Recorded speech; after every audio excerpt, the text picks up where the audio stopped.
Bien, pasamos ahora la palabra a Mónica Gonzalo del Instituto de Prevención de Riesgos Laborales de Asturias, y ella va a abordar la cuestión de la evaluación de riesgos ergonómicos dentro de la vigilancia de salud en el sector pesquero que estamos abordando en esta sesión.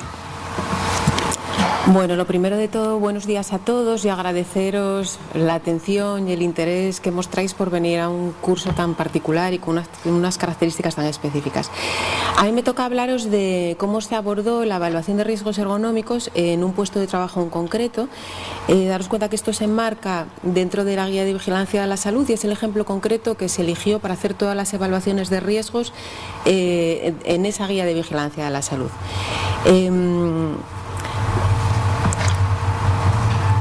Se enmarca dentro de la guía, que es una guía para la identificación y evaluación de riesgos laborales en función del tipo de flota, arte y subarte de los barcos, de los colectivos dedicados a las actividades auxiliares de pesca y de los ocupados en el marisqueo o la acuicultura. Y os decía que la guía ofrece un ejemplo concreto. ¿Cómo se abordó esa evaluación de riesgos? Bueno, pues se decidió utilizar el ejemplo del puesto de trabajo de marinero en un barco de cerco de bajura en la cornisa cantábrica y de Galicia, ¿no?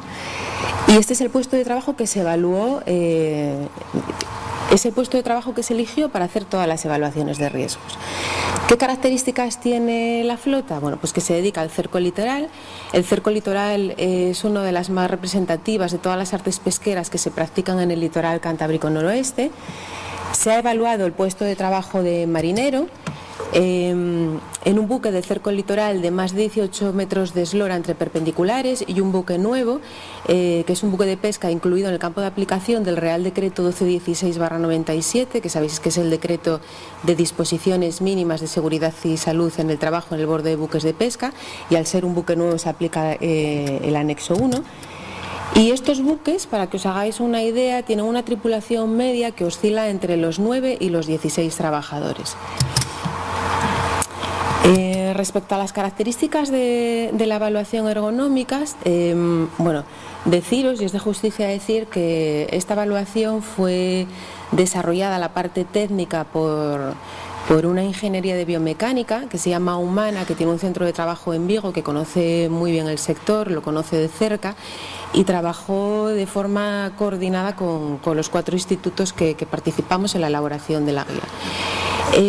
Se decidió hacer la evaluación de riesgos ergonómica derivada de la carga física, tanto estática como dinámica, en el puesto de trabajo de marinero en esa modalidad de cerco de barcos de bajura. Y para la identificación de riesgos, como ya adelantó Nieves, utilizamos los códigos de forma que sigue el método de evaluación de riesgos del Instituto Nacional de Seguridad y Higiene en el Trabajo con una modificación. En los códigos de forma que utiliza el Instituto Nacional existe un código de forma genérico, que es el de riesgos ergonómicos, y la experiencia cuando visitamos empresas y revisamos evaluaciones de riesgos de otros sectores de actividad, por ejemplo industria, vemos que con carácter general, cuando se hace una evaluación inicial de riesgos, se identifica el riesgo ergonómico como si fuese un cajón desastre.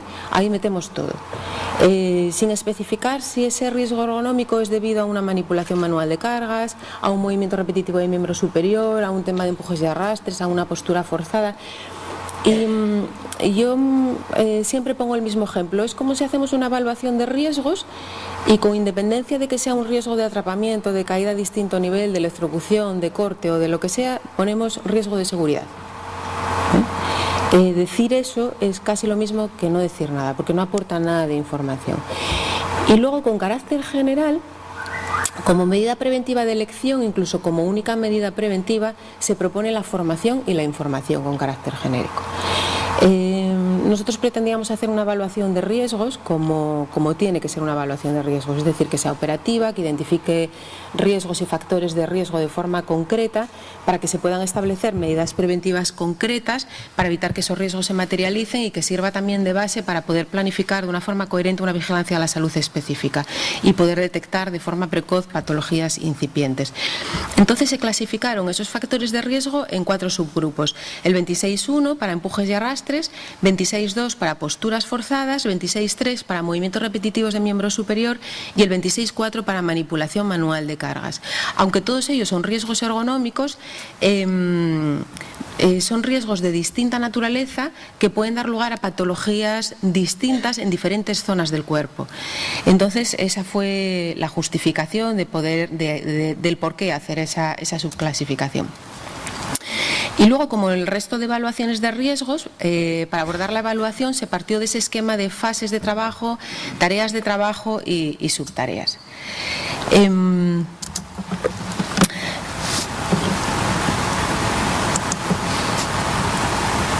¿Cuáles son esas tareas y esas subtareas? Bueno, partimos de 3 fases: pertrechado y embarque, la fase de captura y la fase de trabajos en puerto. Dentro de la primera fase de pertrechado y embarque se identificaron 2 tareas principalmente: la carga manual y mecánica a bordo y la estiba y aparejo a bordo. Dentro de la fase de captura se identificaron las tareas de largada, virada, estiba y preparación de lance durante la navegación, y dentro de la fase de trabajos en puerto se identificaron las tareas de descarga, limpieza y carga. Dentro de cada una de esas tareas se identificaron una serie de subtareas, que son las que concretamente se van a evaluar con los distintos métodos de evaluación de riesgos ergonómicos. Así, por ejemplo, a modo de ejemplo, dentro de la primera tarea, que es la carga manual y mecánica a bordo, perteneciente a la fase de pertrechado y embarque, se identificaron estas subtareas: carga manual de cajas, carga manual de palés metálicos, carga manual de sacos con cabos auxiliares, carga de salabardos, carga de anillas, carga de almacenamiento. Bueno, como veis, se hizo una descripción bastante exhaustiva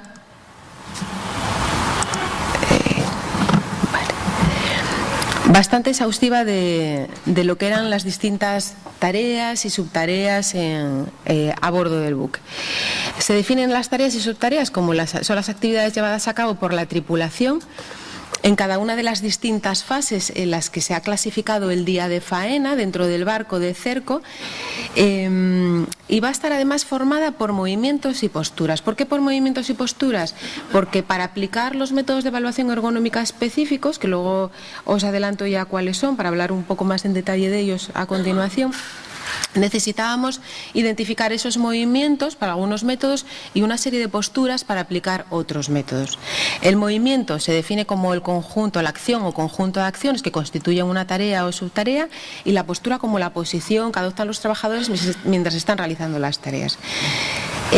Esa identificación de movimientos fue necesaria para poder aplicar la metodología NIOSH para poder hacer la evaluación de manipulación manual de cargas, fue necesaria para poder aplicar el checklist OCRA para evaluar el riesgo asociado a movimientos repetitivos de extremidad superior, y fue necesario también para poder aplicar las metodologías de Snook y Ciriello para empujes y arrastres, mientras que las posturas fueron necesarias para poder aplicar la metodología REVA para evaluar el riesgo asociado a posturas forzadas. Pero siempre el desglose completo en fases, tareas, subtareas y movimientos y posturas es el núcleo y el objeto de estudio y del proyecto. Esa identificación de posturas y movimientos se hizo in situ, estudiando las actividades realizadas por los marineros, y se vio que ya lo adelantó Nieves, un poco difícil establecer un puesto de trabajo de marinero tipo en este tipo de buques, porque todos hacen de todo y no lo hacen de la misma manera todos los días que salen a faenar, ¿no? Entonces, lo que se hizo fue una descripción operativa de cada una de las subtareas analizadas. Se analizaron, creo que fueron en total 27, y se hizo una descripción operativa. Luego vamos a ver el ejemplo de lo que es una descripción operativa de una subtarea en concreto. Ejemplo de movimientos y posturas de una subtarea perteneciente a una tarea de una fase en concreto. Bueno, pues por ejemplo, para la carga manual de cajas, que es una subtarea que pertenece a la carga manual y mecánica a bordo, se identificó tumbar bloques en cajas en el marinero 4 y marinero 5, movimiento de cajas en el marinero 4, movimiento de cajas en el marinero 1, movimiento y apilado de cajas en el marinero 6, y así se fue haciendo con cada una de las subtareas identificadas, ¿vale? Ejemplo de esta descripción operativa, ya os decía antes que cuando revisamos una evaluación de riesgos, con carácter general se identifica riesgo ergonómico, como si fuese un cajón desastre, y ahí entra absolutamente todo. De forma a lo mejor más puntual se puede identificar el riesgo asociado a manipulación manual de cargas, porque existe un decreto específico, pero sin entrar ni siquiera a definir qué carga es la que se manipula o qué características tiene esa carga, cuál es el tiempo de manipulación de la misma. Como mucho, se identifica si el trabajador manipula cargas de forma significativa a lo largo de su jornada de más de 3 kilos y nada más. Entonces aquí lo que hicimos fue ir un poco más allá y hacer una descripción operativa de cada una de esas 27 subtareas. Por ejemplo, en la carga manual de cajas, para que veáis el uso que se puede hacer de esta evaluación cuando se publique, y ya no solo desde el punto de vista ergonómico, sino de conocimiento de las subtareas que se desarrollan a bordo de un buque de estas características. Por ejemplo, la carga manual de cajas, que pertenece a la fase de pertrechado y embarque y a la tarea de carga manual y mecánica a bordo, se define como subtarea que consiste en cargar manualmente las cajas varias veces desde el muelle a la cubierta del barco. Es llevada a cabo por 4 marineros, 2 marineros en el muelle, un tercer marinero en el barco, sobre el arcón de hielo a la altura de 1,5 metros sobre el nivel de cubierta, y un último marinero en cubierta. Los 2 marineros situados en el muelle tumban un bloque de cajas con una altura aproximada de 2,5 metros y un peso de 25 kilos hasta el suelo. Una vez ahí van cogiendo grupos de cajas, entre 4 y 6 unidades con un peso máximo de 3,5 kilos, y las van pasando en cadena de uno a otro hasta el último marinero, hasta que el último marinero la recibe y amontona convenientemente en cubierta. Cada día se cargan a bordo entre 600 y 700 cajas, y la subtarea dura aproximadamente 4 minutos. Es una subtarea caracterizada por la manipulación de cargas con afectación a la zona lumbar, por la adopción de posturas forzadas de rotación de cuello, de aducción, flexión y rotación externa e interna del hombro, de flexión lumbar y de piernas, tanto los movimientos de tumbar bloques como mientras están pasando las cajas de unos marineros a otras, caracterizada también por la repetitividad de movimientos en miembros superiores al cargar las 700 cajas. Esta descripción, que es una descripción súper operativa, porque te dice qué altura tiene la caja, cuánto dura esa subtarea, el número de cajas totales que se manejan, se hizo con cada una de esas subtareas y aporta muchísima información, pues para la evaluación, para un técnico ajeno al que hizo la evaluación, que luego va a hacer un trabajo en ese buque, o incluso para un médico que va a planificar una vigilancia de la salud. Bueno, es el ejemplo de otra, ¿no? Insisto que la guía contiene esa descripción operativa de cada una de las 27 subtareas analizadas. Respecto a los métodos ergonómicos aplicados, bueno, pues se decidió, ya que existe muchísima metodología ergonómica con conocida fiabilidad y validez, decidimos escoger aquellos métodos estándares europeos e internacionales, seleccionando de entre los posibles aquel que se adecuaba mejor al puesto de marinero que íbamos a evaluar en la modalidad del cerco de barcos de bajura. Entonces, para manipulación manual de cargas decidimos aplicar la ecuación Naios. Para movimientos repetitivos de miembros superiores, el checklist OCRA. Y diréis, ¿por qué checklist OCRA y no un OCRA analítico? Bueno, porque vimos, mediante la observación in situ, que no existía un movimiento repetitivo de alta intensidad de extremidad superior. Y aplicando un checklist que sirve como una metodología de screening para identificar si existe o no existe riesgo, nos podíamos hacer una idea de si existía riesgo en esa subtarea de esa fase en concreto, y si era conveniente aplicar o no un OCRA analítico.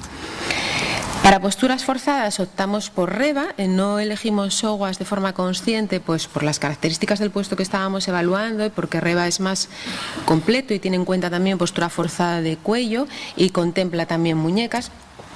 Y para empujes y arrastres optamos por el método de Snock y Cirelo. A partir de la división de fases de trabajo, tareas, subtareas y movimientos y posturas y los distintos métodos de evaluación de riesgos que seleccionamos para cada una de esas posturas, movimientos, se elaboró una matriz tareas-métodos en la que se explica o la que se identifica en cada una de esas subtareas la metodología que se aplica. A ver si puedo ampliar. A ver, por ejemplo, seguimos en la primera subtarea. En la subtarea de carga manual de cajas, Para los movimientos posturas identificados, bueno, pues en todos ellos son todos los que son 1-1. En concreto son 4 subtareas. Se decidió aplicar NAIOS porque había manipulación manual de cargas. Checklist Sócrates se aplicó también en los 4 y en los 4 se aplicó también posturas forzadas. Sin embargo, no se aplicó la metodología de empujes y arrastres porque no había actividad de empujes y arrastres. Y esto se fue identificando para cada uno de los movimientos y posturas que previamente se identificaron en cada una de las subtareas, ¿vale?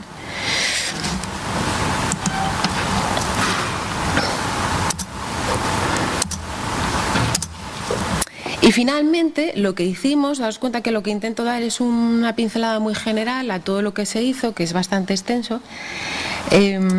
Elaboramos una matriz de resultado en el que se muestran las valoraciones de la carga física y riesgo ergonómico obtenidas en cada uno de esos movimientos y posturas de esa subtarea que pertenece a una fase de trabajo en concreto, por el método aplicado a cada riesgo, y para cada subtarea se indica el factor de riesgo, la zona del cuerpo afectada, es decir, si afecta a cuello, a miembros superiores, a nivel lumbar o en piernas, la descripción del riesgo, incluso las medidas preventivas a aplicar en ese ejemplo concreto, ¿eh? Y luego se abordaron unas conclusiones finales con literatura. A veces cuando se hacen estudios ergonómicos específicos aparece la salida del ordenador y como si todo el mundo tuviese que entender esos métodos e interpretar los resultados. Bueno, pues aquí se invirtió mucho tiempo en elaborar unas conclusiones finales con una literatura muy concreta, muy entendible, en el que se expone de forma muy clara y concisa cuáles son las tareas críticas identificadas en la evaluación, cuáles son los niveles de riesgo encontrados, las regiones de riesgo, los factores de riesgo y las medidas preventivas concretas para ese ejemplo específico que proponemos que se apliquen. Si, por ejemplo, en matriz de resultados, a ver si vemos página 38.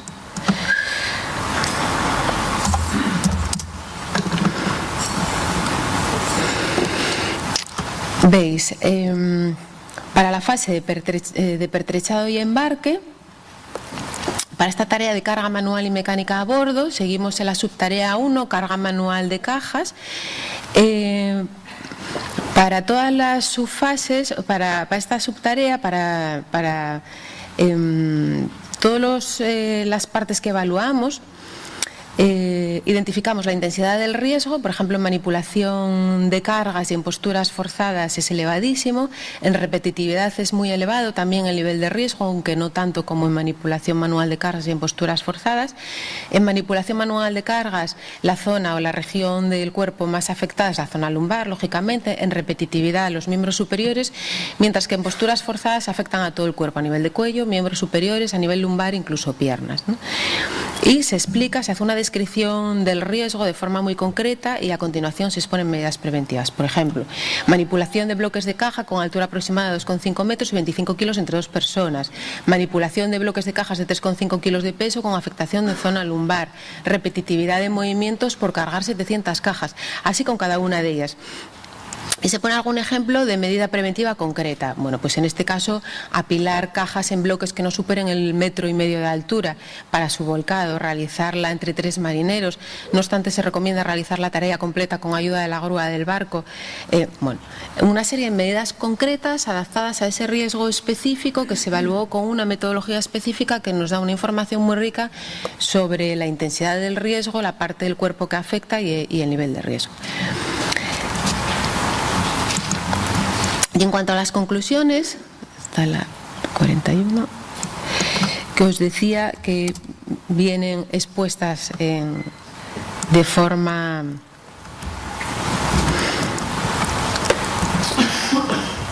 con literatura, por ejemplo, para la carga manual de caja, seguimos en el mismo ejemplo, dice que es una subtarea con factor de riesgo extremo, la manipulación de cargas, bloques de 25 kilos de peso y grupos de cajas de 3,5 kilos, y la adopción de posturas forzadas, lo que habíamos visto antes gráficamente, rotación de cuello, de aducción, flexión y rotación externa e interna del hombro y de flexión lumbar y de piernas. Además, es un factor de riesgo elevado la repetitividad de movimientos necesarios para pasar las 700 cajas desde el muelle al barco. Como medidas preventivas se recomienda pues, los bloques de 1,5 metros de altura para su volcado, realizar el vuelco de bloques entre 3 marineros, manipular grupos de 2 o 3 cajas como máximo cuando se pasan las cajas del muelle al barco, mantener lo posible la espalda lumbar recta evitando flexión y rotación en los movimientos de apilado de cajas y así de forma más concreta. Bueno, pues ya acabo.